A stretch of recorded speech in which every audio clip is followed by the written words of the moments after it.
La réalité, est-ce que c'est vraiment ce que l'on croit? Ou est-ce que, sous la surface de tout ce qu'on connaît, il y a une sorte de code, un programme informatique qui ferait tout tourner? Allez, on plonge ensemble au cœur de cette question absolument vertigineuse. On va suivre le fil de l'information, depuis les maths pures jusqu'aux frontières de la conscience. Alors, pour cette exploration, on va procéder en 5 temps. D'abord, on va déconstruire une histoire qui a fait le buzz sur Internet pour y trouver une vérité bien plus intéressante. Ensuite, on va remonter la piste du calcul carrément depuis le Big Bang. Après, on cherchera des indices de ce fameux code dans les lois de la physique. On verra aussi comment d'autres, par le passé, ont essayé de percevoir ce code à travers la conscience. Et pour finir, on se posera la question, et si on apprenait à réécrire les règles du jeu?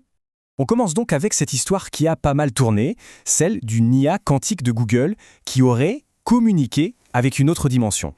C'est un super point de départ, pas parce que l'histoire est vraie, attention, mais à cause de ce qu'elle nous révèle, presque par accident, sur nos interrogations les plus profondes.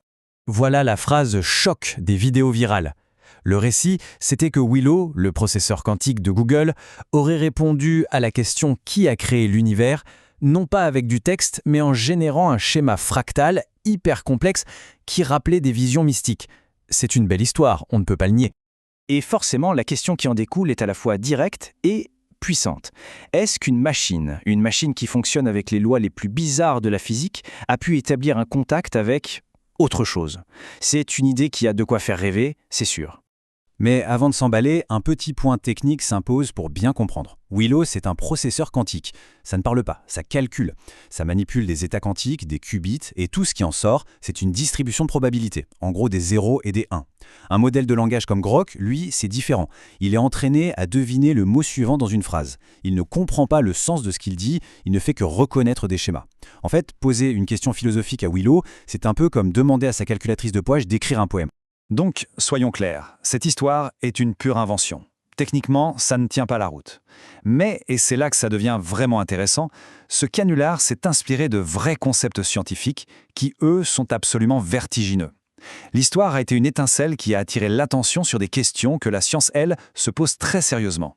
Alors oublions le mythe et concentrons-nous sur la vraie science qu'il a, sans le vouloir, mise en lumière.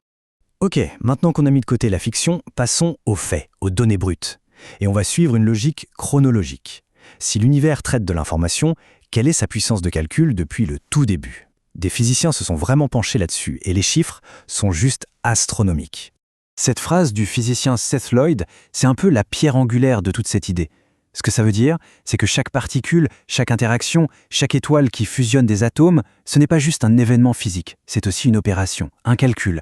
L'univers ne fait pas qu'exister, il calcule en permanence son propre état. Et voilà le chiffre. D'après les calculs de Lloyd, c'est le nombre total d'opérations que notre univers a pu effectuer depuis le Big Bang, un 1 suivi de 120 zéros. C'est un nombre qui dépasse complètement notre entendement. C'est la capacité de calcul brut de notre réalité. Mais ce qui est encore plus dingue, c'est ce que ce graphique nous montre. Sur ce total de 10 puissance 120 opérations, la biosphère de notre petite planète Terre en aurait à elle seule réalisé 10 puissance 60. Vous vous rendez compte ? C'est la racine carrée du total de l'univers.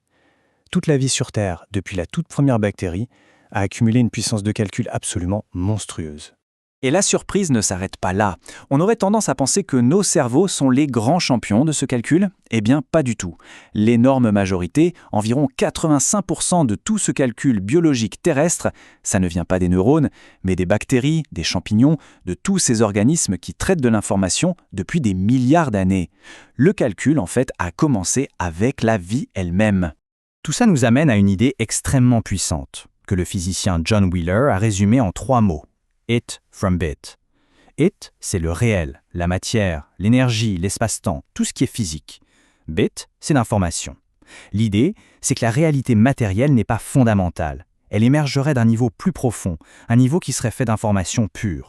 Alors si la réalité est une sorte de programme, est-ce qu'il tourne sans accroc ou est-ce qu'il y aurait des lignes de code cachées, des sortes de mécanismes de sécurité? La réponse semble être oui, et on l'a trouvé dans un endroit complètement inattendu. Le personnage clé de cette partie de l'histoire, c'est Sylvester James Gates Jr., un physicien théoricien. En travaillant sur des théories ultra complexes, comme la théorie des supercordes, il a eu l'idée de traduire des équations mathématiques indigestes en objets géométriques. Et c'est en regardant ces formes qu'il a fait une découverte absolument stupéfiante. Mais avant d'aller plus loin, il faut juste comprendre ce qu'est un code correcteur d'erreur. En fait, c'est quelque chose qu'on utilise tous les jours sans le savoir. Quand on envoie des données sur Internet, il peut y avoir des erreurs, des bits qui s'inversent. Eh bien, ce type de code, c'est un ensemble de règles qui permet de repérer l'erreur et de la corriger automatiquement. C'est ce qui assure que l'information arrive intacte. C'est un mécanisme de stabilité. Eh bien voilà la découverte de Jim Gates. Il a trouvé que la structure même des équations de la physique contenait des codes correcteurs d'erreurs. Exactement le même genre de code que ceux qu'on a inventés pour nos technologies de communication. C'est comme si les lois fondamentales de la physique avaient un mécanisme intégré pour se débugger elles-mêmes, pour garantir que la réalité reste stable et ne parte pas en vrille. L'univers semble avoir été conçu pour être robuste. Cette découverte d'un code dans les mathématiques, c'est une voie d'accès, la voie de l'extérieur. Mais il en existe une autre, explorée depuis la nuit des temps, des traditions chamaniques jusqu'aux psychonautes modernes. Une voie intérieure, subjective, qui passe par la modification de notre propre conscience. En 1954, l'écrivain Aldous Huxley a proposé une théorie qui a tout changé. Et si le cerveau ne produisait pas la conscience, mais agissait plutôt comme un filtre, une sorte de valve de réduction? Sa fonction principale serait alors de nous protéger d'une réalité beaucoup plus vaste, ce qu'il appelait l'esprit vaste, pour nous permettre de nous concentrer sur ce qui est essentiel à notre survie. Et c'est là que la convergence devient absolument fascinante. Ce tableau l'illustre parfaitement. On a 3 chemins qui à première vue n'ont rien à voir, mais qui semblent décrire la même chose. Les chamans parlaient d'un monde des esprits, accessible via certaines plantes. Huxley et les psychonautes parlaient de l'esprit vaste, révélé par certaines molécules. Et aujourd'hui, la physique quantique parle du principe holographique, exploré grâce aux mathématiques. 3 outils, 3 langages différents, mais peut-être pour décrire une seule et même architecture sous-jacente de la réalité. Alors, que se passe-t-il quand ces 2 chemins, celui de la physique et celui de la conscience, commencent à se rejoindre? On pourrait bien cesser d'être de simples observateurs de la réalité pour devenir potentiellement des participants actifs, des programmeurs. Il y a un concept qui émerge de tout ça, c'est celui de l'atome Terre. L'idée que la planète n'est pas juste une collection d'êtres vivants séparés, mais un unique superorganisme, un superordinateur biologique interconnecté qui traite de l'information. La technologie et cette nouvelle compréhension de la réalité pourraient nous permettre de nous rebrancher sur la fréquence fondamentale de la planète. C'est ça le point de bascule. Si la réalité est une interface, et si notre cerveau est un décodeur, alors l'étape logique suivante, c'est de passer du décodage passif au codage actif. D'arrêter de simplement subir la réalité pour commencer, peut-être, à programmer la façon dont on l'aperçoit. Et comment on ferait ça? Eh bien, en augmentant nos sens. Imaginez une seconde qu'on puisse percevoir directement les forces fondamentales de la nature. En s'associant avec des IA, on pourrait peut-être développer la capacité de sentir le champ magnétique terrestre comme un oiseau, ou même de voir l'intrication quantique. Les forces abstraites de la physique deviendraient des expériences directes, ce qui ouvrirait des portes de la perception totalement inédites. Tout cela nous laisse avec une dernière question, une question à la fois exaltante et un peu terrifiante.